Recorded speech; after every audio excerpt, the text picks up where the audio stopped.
하나님 아버지, 주님의 선하신 도우심으로 이 아침을 맞습니다. 주님과 함께 이 하루를 동행합니다. 주의 선하신 말씀과 주님의 능력과 그 사랑으로서 우리를 붙드시고 우리 안에 가득 채우시고 우리를 통하여 이 땅 가운데 임하시옵소서. 하나님의 선하신 도우심, 하나님의 선하신 약속, 이 하루 우리를 통하여 이 땅 가운데 빛으로 소금으로 드러나게 하옵소서. 그러할 수 있도록 주의 말씀을 가슴에 담아 주시옵소서. 주의 말씀이 우리 안에 흐르게 하옵소서. 주의 말씀이 가득히 채워지게 하옵소서. 주께서 말씀하옵소서. 예수님 이름으로 기도합니다. 오늘은 고린도전서 15장과 16장 그리고 고린도후서 1장과 3장 말씀을 읽도록 하겠습니다. 지금 바울의 3차 전도 여행에 있습니다. 최고 전성기이자 성도 간의 최고 갈등기이기도 합니다. 그러할 때 바울의 서신들을 먼저 우리가 읽고 있습니다. 바울이 사역했던 곳이 다 지금 훼손되고 큰 문제들로 발생하고 교회들이 어지러운 게 보입니다. 이렇게 된 게 바울파와 할레파의 갈등이 있었다 하는 것을 이해하시고 본문을 보셨으면 좋겠습니다. 고린도전서를 지금까지 읽어오셨습니다. 11개 정도의 문제 가운데서 여러 가지 문제들이 있습니다. 그런 가운데서 오늘 이제 15장 말씀은 부활에 관한 문제입니다. 고린도전서 15장입니다. 형제들아, 내가 너희에게 전한 복음을 너희에게 알게 하노니 이는 너희가 받은 것이요 또 그 가운데 선 것이라. 너희가 만일 내가 전한 그 말을 굳게 지키고 헛되이 믿지 아니하였으면 그로 말미암아 구원을 받으리라. 내가 받은 것을 먼저 너희에게 전하였노니 이는 성경대로 그리스도께서 우리 죄를 위하여 죽으시고 장사 지낸 바 되셨다가 성경대로 사흘 만에 다시 살아나사 게바에게 보이시고 그 후에 12제자에게와 그 후에 500의 형제에게 일시에 보이셨나니 그 중에 지금까지 대다수는 살아있고 어떤 사람은 잠들었으며 그 후에 야고보에게 보이셨으며, 여기 야고보는 예수님의 동생 야고보, 우리가 야고보서를 쓰신 그분, 예루살렘 교회를 지도한 그분이죠. 그 후에 모든 사도에게와 맨 나중에 만삭되지 못하여 난 자 같은 내게도 보이셨느니라. 바울도 이 예수님을 만났다 하는 걸로 이야기합니다. 나는 사도 중에 가장 작은 자라. 나는 하나님의 교회를 박해하였으므로 사도라 칭함받기를 감당하지 못할 자니라.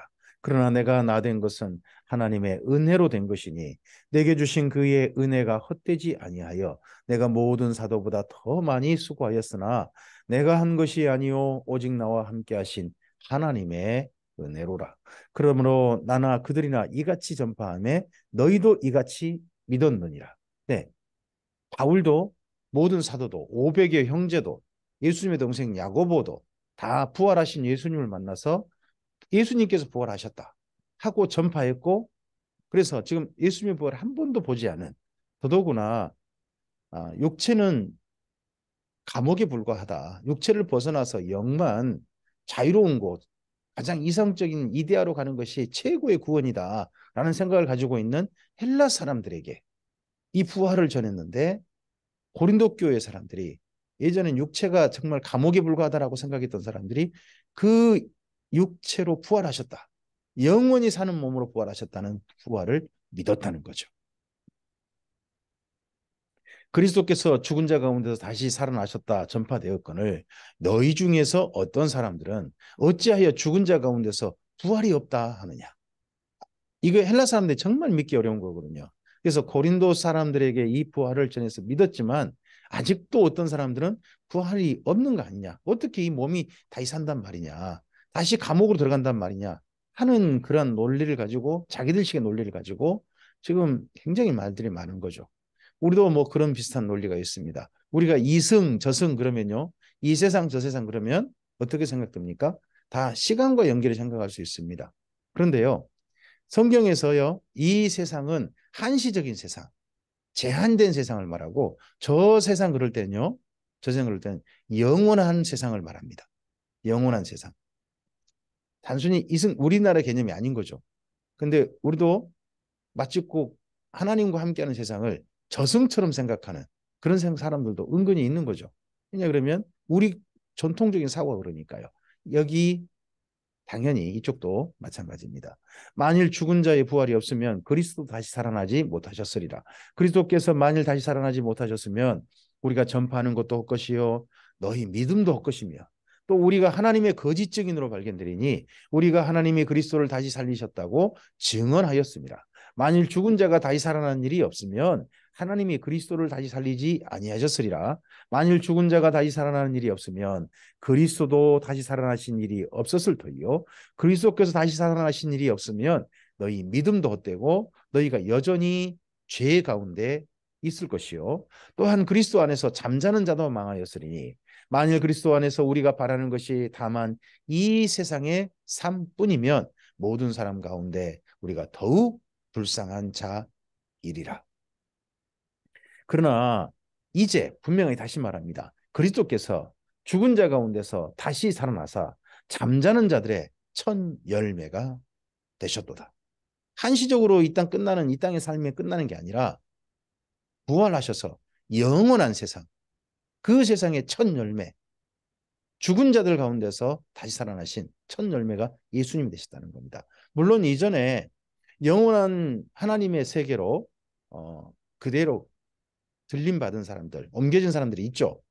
한 사람은 에녹이고 또 한 사람은 엘리야죠. 근데 그들은 살았을 때 옮겨진 거고, 죽었는데 그 몸이 변화되어져서 영원한 세상으로 옮겨진 이 들어가신 이는 예수님이신 거죠. 그중 첫 열매가 처음 1번이라는 겁니다. 사망이 한 사람으로 말미암았으니 죽은 자의 부활도 한 사람으로 말미암는도다. 아담 안에서 모든 사람이 죽은 것 같이 그리스도 안에서 모든 사람이 삶을 얻으리라. 아멘.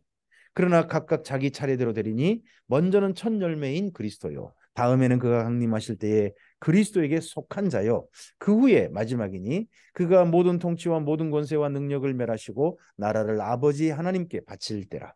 그가 모든 원수를 그 발 아래에 둘 때까지 반드시 왕 노릇 하시리니 맨 나중에 멸망받을 원수는 사망이니라. 만물을 그의 발 아래에 두셨다 하셨으니 만물을 아래에 둔다 말씀하실 때에 만물을 그의 아래에 두신 이가 그 중에 들지 아니한 것이 분명하도다. 만물을 그에게 복종하게 하실 때에는 아들 자신도 그때의 만물을 자기에게 복종하신 이에게 복종하게 되리니 이는 하나님이 만유의 주로서 만유 안에 계시려 하심이라. 만일 죽은 자들이 도무지 다시 살아나지 못하면 죽은 자들을 위하여 세례받는 자들이 무엇을 하겠느냐? 어찌하여 그들을 위하여 세례를 받느냐? 또 어찌하여 우리가 언제나 위험을 무릅쓰리요? 여기 15장 29절은 좀 난해 구절로 지금까지 와 있습니다. 죽은 자들을 위해서 세례받는다. 이미 죽어버린 사람들을 위해서 세례받는단 말인가? 아니면 이 땅에 있는 아직 하나님을 만나지 못한 사람들, 그런 사람들을 말하는 건가? 이 세례가 뭐야? 하는 걸로 각각 말이 많습니다.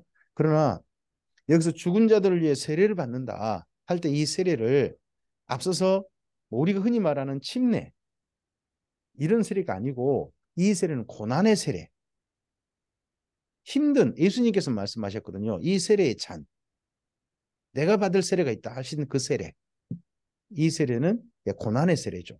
그래서 여기 죽은 자들을 위해 세례 받는 자들이 무엇을 하겠느냐? 이 세례를 어째 그들을 위해 세례 받겠냐? 죽은 사람들을 위해서, 이 땅에 현재 죽어 있는 하나님과 만나지 못한 사람들을 위해서 왜 굳이 고난을 받는 거냐? 고난을 받을 필요가 없는 거 아니냐? 부활이 없다면 하는 그런 이야기지. 이미 죽어버린 사람을 위해서 세례를 받는다. 그런 말은 아니라는 겁니다.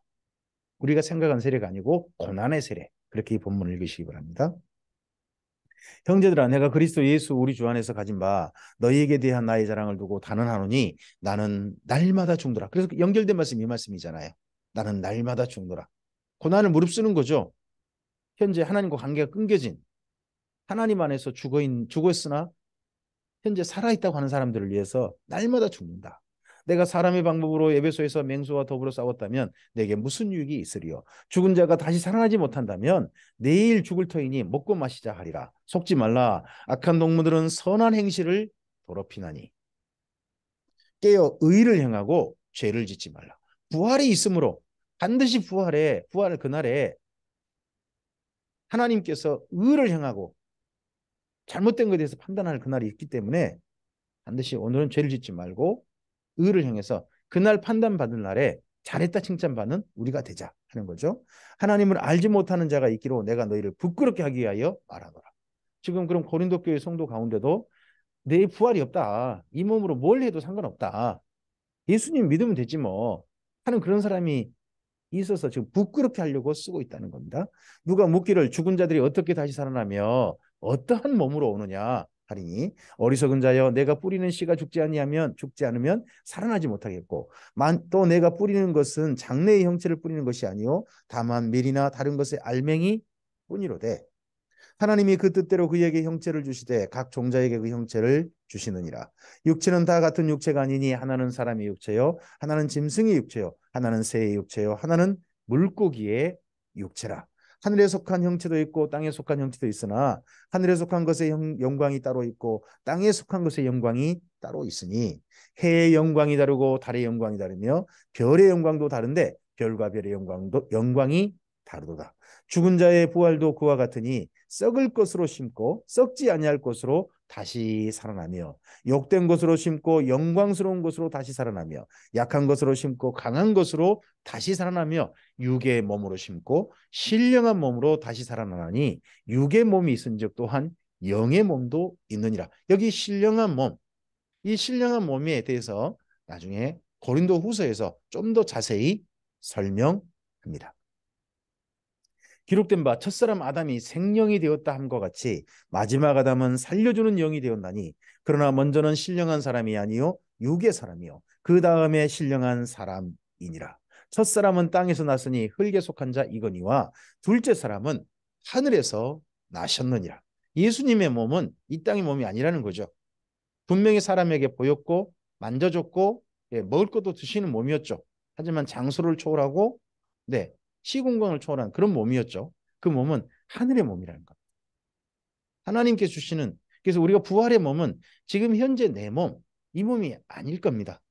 이 몸이 아닌 하나님께서 준비하신 하늘의 몸이 있을 것입니다.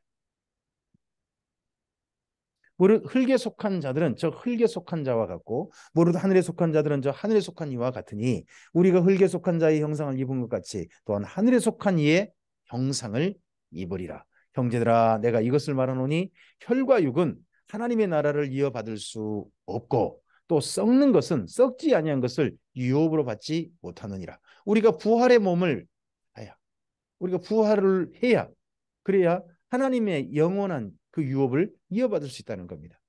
이 땅에 우리 한시적인 몸으로는 그리고 제한된 시간의 몸으로는 결코 하나님의 유업을 물려받을 수 없다. 그래서 우리 또한 영원한 부활에 이르러야 한다는 거죠.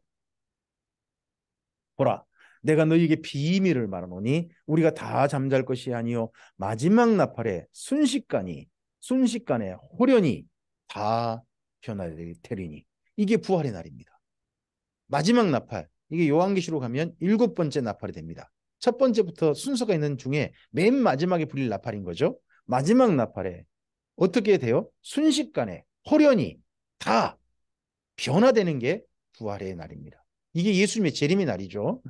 나팔 소리가 나매 죽은 자들이 썩지 아니할 것으로 다시 살아나고 우리도 변화되리라. 여기 지금 바울이 말하는 우리가 누굽니까? 이때도 바울이 데살로니가 전서와 비슷하게 자기가 살아있을 때 주님 오실 걸로 생각한 겁니다.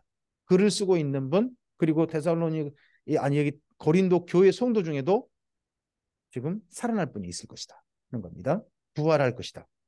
현재 이때는 이렇게 생각했습니다. 이 생각이 나중에 바뀌게 됩니다. 이 썩을 것이 반드시 썩지 아니할 것으로 입겠고 이 죽을 것이 죽지 아니함을 입으리로다. 이 썩을 것이 썩지 아니함을 입고 이 죽을 것이 죽지 아니함을 입을 때에는 사망을 삼키고 이기리라고 기록된 말씀이 이루어지리라. 사망아 너의 승리가 어디 있느냐? 사망아 너의 쏘는 것이 어디 있느냐? 사망이 쏘는 것은 죄요. 죄의 권능은 율법이라. 우리 주 예수 그리스도로 말미암아 우리에게 승리를 주신 하나님께 감사하노니 그러므로 내 사랑하는 형제들아 견실하며 이렇게 부활을 믿는 사람들이라면 견실하며 흔들리지 말고 항상 주의 일에 더욱 힘쓰는 자들이 되라. 이는 너희 수고가 주 안에서 헛되지 않은 줄 알미라. 오늘 우리가 이 부활하신 주님을 믿고 또한 우리의 부활을 믿고 언젠가 부활의 날을 맞이할 걸 믿고 그 부활의 몸으로 하나님의 유업을 물려받을 것을 믿는 사람으로서 오늘 우리의 삶을 주님 안에서 주의 일에 더욱 힘쓰는 자로 우리가 흔들리지 않는 주님의 사람으로서 삶을 성실하게 함께 살아갈 수 있게 되기를 바랍니다. 고린도 전서 16장입니다. 성도를 이해하는 연보에 관하여는 내가 갈라디아 교회들에게 명한 것 같이 너희도 그렇게 하라. 매주 첫날에 너희 각 사람이 수입에 따라 모아두어서 내가 갈 때에 연보를 하지 않게 하라.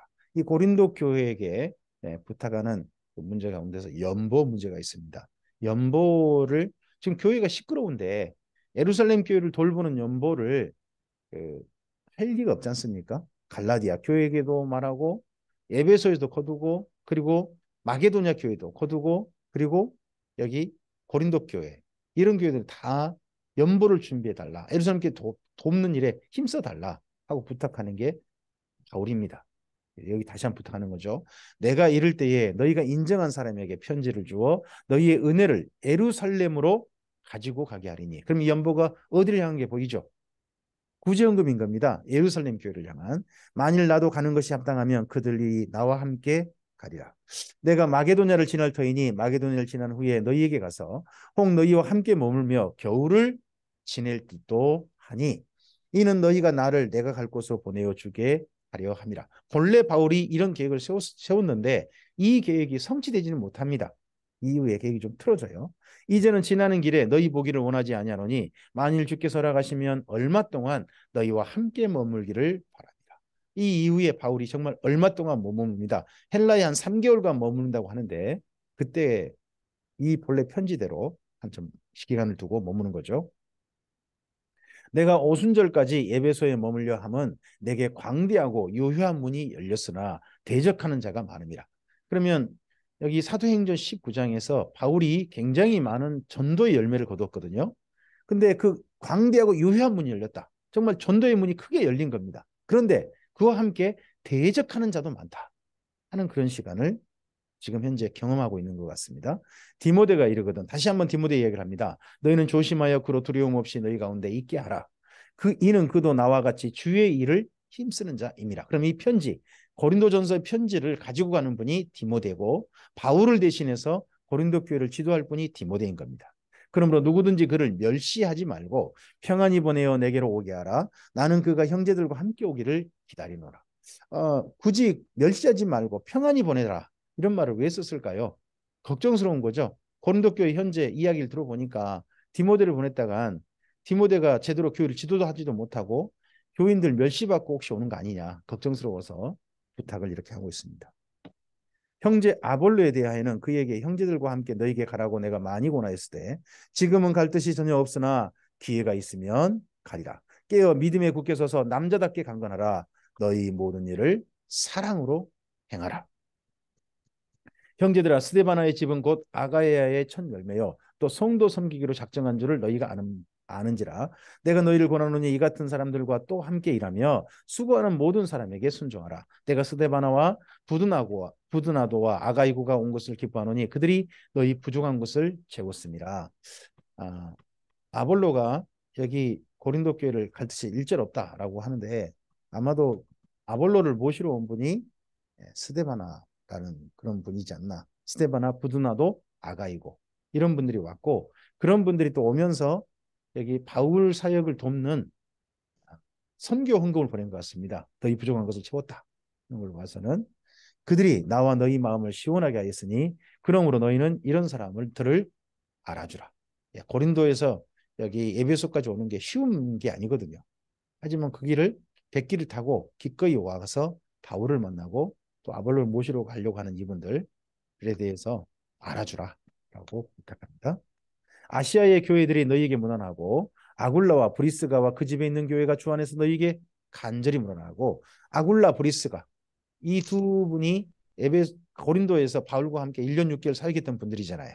그래서 그분들에게도 문안하고요. 모든 형제도 너희에게 문안하니 너희는 거룩하게 입맞춤으로 서로 문안하라. 나 바울은 친필로 너희에게 문안하노니. 이제 16장 21절부터 바울이 직접 쓴 겁니다. 그 이전엔 다른 분이 쓴 거예요. 대필한 한 거죠. 만일 누구든지 주를 사랑하지 아니하면 저주를 받을지어다. 우리 주여 오시옵소서, 또는 우리 주께서 임하셨도다. 바울이 자기가 친필로 쓰면서 뒤에다가 좀 맨 마지막에 쓰는 말이 경고의 말이 들어가 있습니다. 누구든지 주를 사랑하지 않느냐면 저주를 받을지어다. 이 고린도 교회에 아무리 봐도 바울이 지금 의심스러운 것 같습니다. 이 교회를 회방한 자들이 있는 것 같다. 사탄의 세력이 있는 것 같다. 악령의 세력이 있는 것 같다. 그런 사람들을 향해서 합니다. 그러니까 우리가 어떤 사람들 앞에서 특별한 능력이 있고 뭐 한다 할지라도 그 삶이 주님을 사랑하는 삶이 아니라면 저주받은 자, 구원받지 못할 자의 삶일지도 모릅니다. 우리 주여 오시옵소서, 또는 우리 주께서 임하셨도다. 이 부분도 중요합니다. 우리 장차 주님 오실 겁니다. 하지만 주님은 오늘 현재 우리들 가운데 임하여 계십니다. 오늘 우리의 삶에 함께 하시고 우리의 삶에 동행하십니다.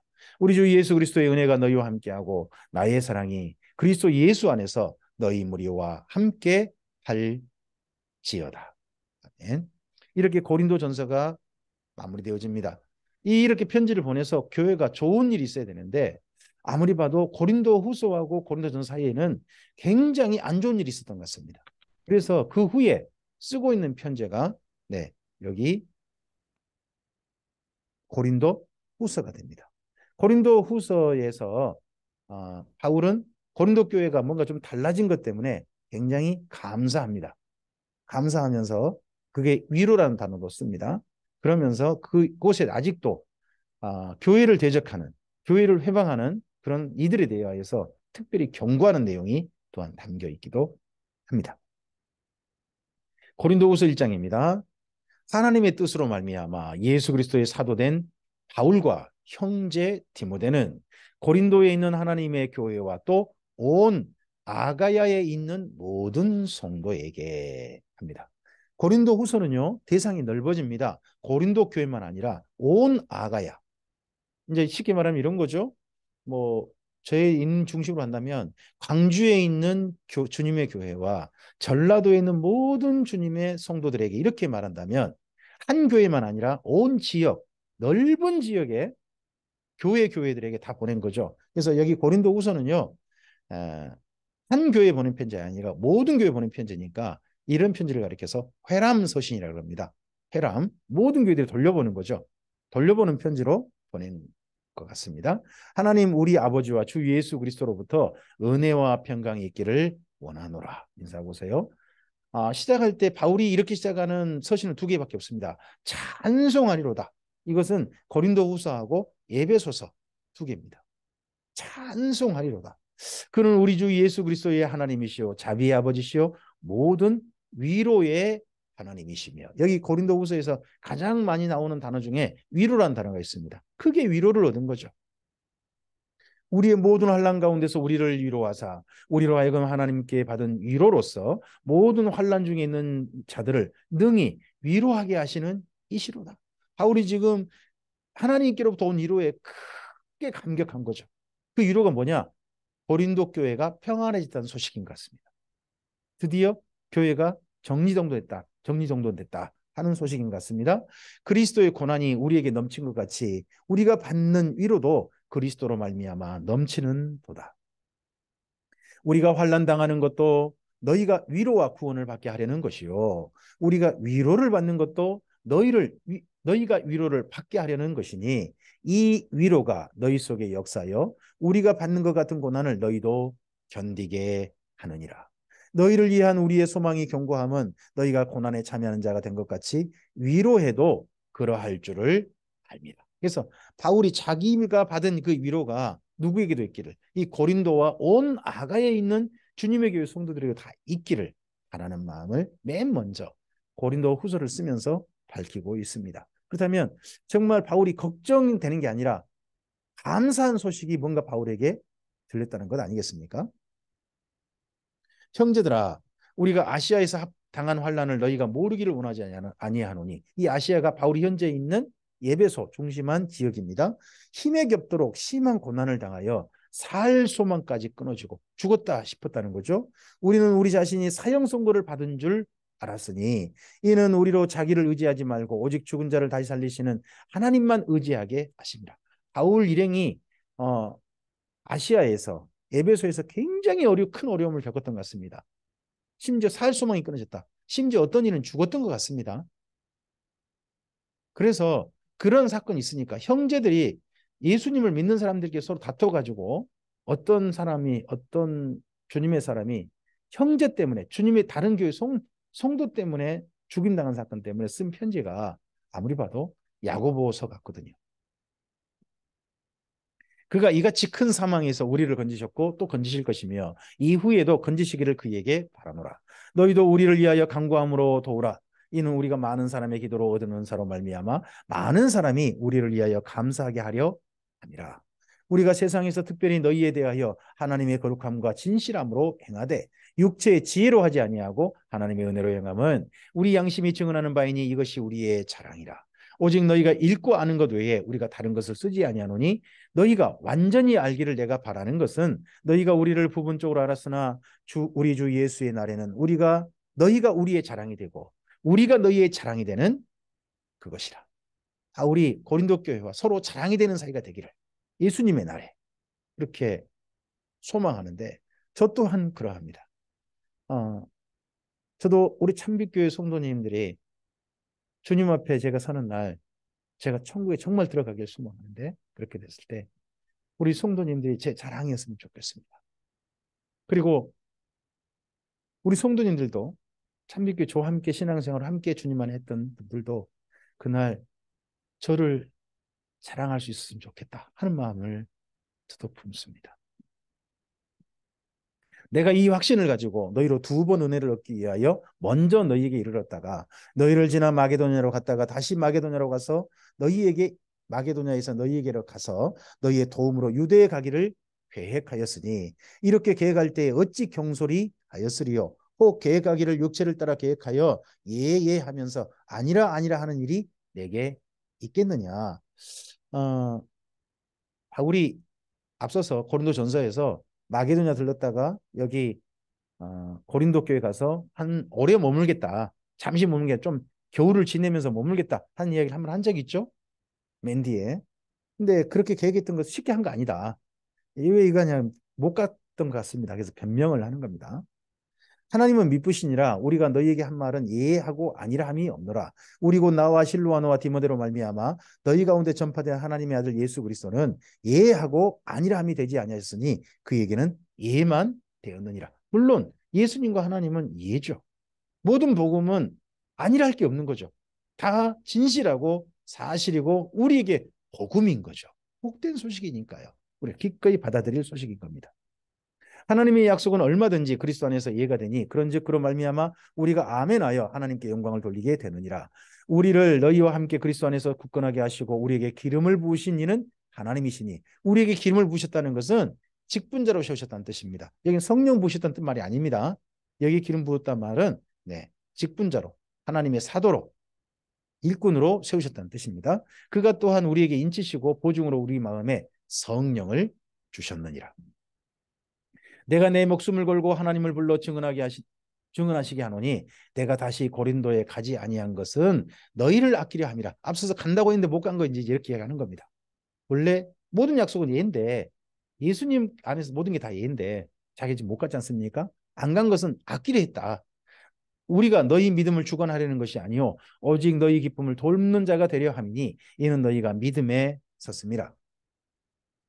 고린도후서 2장입니다. 내가 다시는 너희에게 근심 중에 나아가지 아니하기로 스스로 결심하였노니 내가 너희를 근심하게 한다면 내가 근심하게 한 자밖에 나를 기쁘게 할 자 누구냐? 내가 이같이 쓴 것은 내가 갈 때에 마땅히 나를 기쁘게 할 자로부터 도리어 근심을 얻을까 염려하며 또 너희 모두에 대한 나의 기쁨이 너희 모두의 기쁨인 줄 확신함이로다. 그래서 바울이 어떤 근심하는 일 때문에 고린도 교회를 만나고 싶지 않고 기쁨 가운데 만나는 그런 사이가 되기를 바라서 그 전에 안 갔다 하는 이야기를 이렇게 밝히고 있는 겁니다. 내가 마음에 큰 눌림과 걱정이 있어 많은 눈물로 너희에게 쏟노니 이는 너희로 근심하게 하려 한 것이 아니요 오직 내가 너희를 향하여 넘치는 사랑이 있음을 너희로 알게 하려 함이라. 여기 고린도후서 2장 4절에 이 편지, 바울이 큰 눌림과 걱정이 있어가지고 눈물로 쓴 편지가 있답니다. 근데 이게 지금 남아있지 않아요. 지금 이건 있지 않습니다. 고린도 전서와 고린도 후서 사이에 이 편지가 있었던 것 같습니다. 바울이 자기 가는 대신에 이 편지를 보냈던 것 같습니다. 근데 이 편지를 보내고서 가려고 했다가 못 가게 됐고 이제 지금 고린도 교회에 평안한 소식이 들린 거죠. 근심하게 한 자가 있었을지라도 나를 근심하게 한 것이 아니요 어느 정도 너희 모두를 근심하게 한 것이니 교회를 이렇게 어지럽게 힘들게 만든 누군가가 있었다는 거죠. 어느 정도로 하면 내가 너무 지나치게 말하지 아니하리 함이라. 바울이 굳이 많이 밝히고 싶어 하지 않습니다. 자세한 내막을 좀 사실은 걱정스러운 정도였던 것 같습니다. 이러한 사람은 많은 사람에게 벌 받은 것이 마땅하도다. 고린도 교회에게 벌 받을 만큼 벌 받아야 할 만큼 이 교회를 어지럽힌 사람이 누군가 있었던 거죠. 그런즉 너희는 차라리 그를 용서하고 위로할 것이니 그가 너무 많은 근심에 잠길까 두려워하나. 이제는 거꾸로요. 교회를 근심에 잠기게 만들었던 그가 현재는 근심 중에 있는 상태가 된 것 같습니다. 그래서 고린도 교회로 하여금 그 사람을 이제 용서하고 용납해라.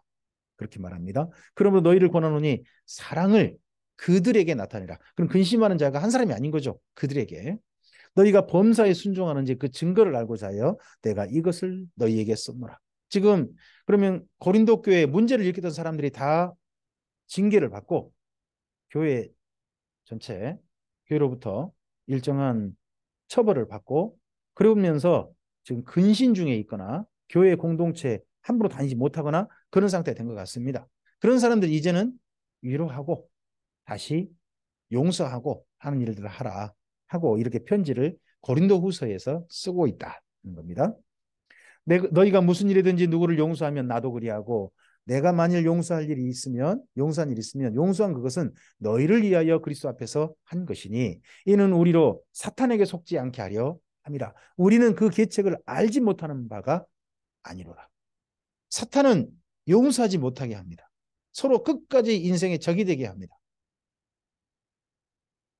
그러한 일에 있지 않도록 성도와 성도 사이가 분열되어져서 끝내 벌어져 버리고 서로 다시는 못 만날 사이로 돼버리는 것.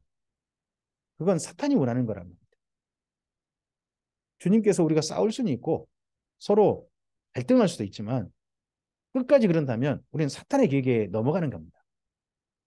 내가 그리스도의 복음을 위하여 드로아의 이름에 주 안에서 문이 내게 열렸으되 내가 내 형제 디도를 만나지 못하므로 내 심령이 편하지 못하여 그들을 작별하고 마게도냐로 갔노라. 네, 여기 고린도후서 2장 12절과 13절 지금 바울이 마게도냐로 건너가고자 했습니다. 그때가 디도를 먼저 보내고 난 다음에 디도가 안 온 것 때문이었다는 겁니다. 그러면 바울이 보내는 아마도 눈물의 편지를 가져간 사람이 디도이거나 누구인지는 잘 모르겠습니다만 그럴 가능성이 있다고 봅니다. 근데 안 온 거죠. 디도가 안 와서. 이 고린도 교회에 보냈는데 안 온 것 때문에 걱정돼 가지고 원래 백길을 타러 가야 되거든요. 백길로 가는 것이 가장 빠릅니다. 근데 배를 타고 갈 수 있는 어떤 계절이 아니었던 것 같습니다. 그래서 육로로해서 간다. 그래서 마게도냐로 거쳐가지고 그 아래 고린도로 가려고 했던 것 같습니다. 그랬는데 여기서 써놓고는 갑자기 이야기가 달라집니다. 그래서 2장 13절부터 7장까지 넘어가면 7장 가면 비로소 우리가 마게도냐 도착했을 테라고 이럽니다. 그래서 그 사이에는 좀 다른 이야기를 하는 거죠. 이 사이에 참 힘겨웠던 시간을 돌이켜보고 있는데 힘겨웠던 시간 돌이켜보면서 도리어 감사하고 감격해합니다. 그게 2장 14절부터 7장까지의 내용입니다. 7장 첫머리까지 내용입니다. 항상 우리를 그리스도 안에서 이기게 하시고 우리로 말미암아 각처에서 그리스도를 아는 냄새를 나타내시는 하나님께 감사하노라. 우리는 구원받는 자들에게나 망하는 자들에게나 하나님 앞에서 그리스도의 향기니 이 사람에게는 사망으로부터 사망이 이르는 냄새요 저 사람에게는 생명으로부터 생명이 이르는 냄새라 누가 이 일을 감당하리요. 우리는 수많은 사람들처럼 하나님의 말씀을 혼잡하게 하지 아니하고 오직 순전함으로 하나님께 받은 것 같이 하나님 앞에서와 그리스도 안에서 말하노라.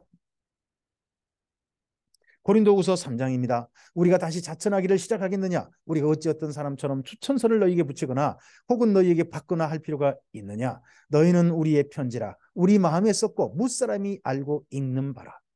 보통 이분이 사도들이 보낸 입니다 라고 할 때 편지가 간답니다. 그 편지를 추천서라고 합니다. 근데 바울이 진짜 사도입니다 하는 추천서는요, 고린도 교회라는 거죠. 고린도 교회. 너희는 우리로 말미암아 나타난 그리스도의 편지니 이는 먹으로 쓴 것이 아니요 오직 살아계신 하나님의 영으로 쓴 것이며 또 돌판에 쓴 것이 아니요 오직 육의 마음판에 쓴 것이라.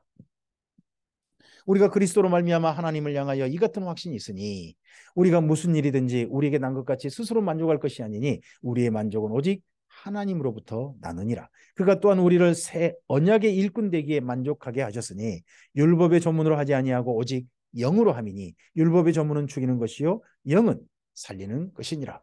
율법에는 할례도 해야 되고요, 이스라엘 민족이 돼야 돼요. 근데 그런 점은 이제 더 이상 없는 거죠. 오직 우리가 하나님의 자녀가 되고 하나님의 편지가 되는 것은, 그리스도의 편지가 되는 것은요, 우리가 유대인 되거나 그런 걸로 된 게 아니라 성령님이 우리 가운데 오심으로 되는 거죠. 우리 안에 성령님이 하시면 그 사람은 바로 하나님의 일꾼이 되는 것이고 하나님의 편지가 되는 것입니다.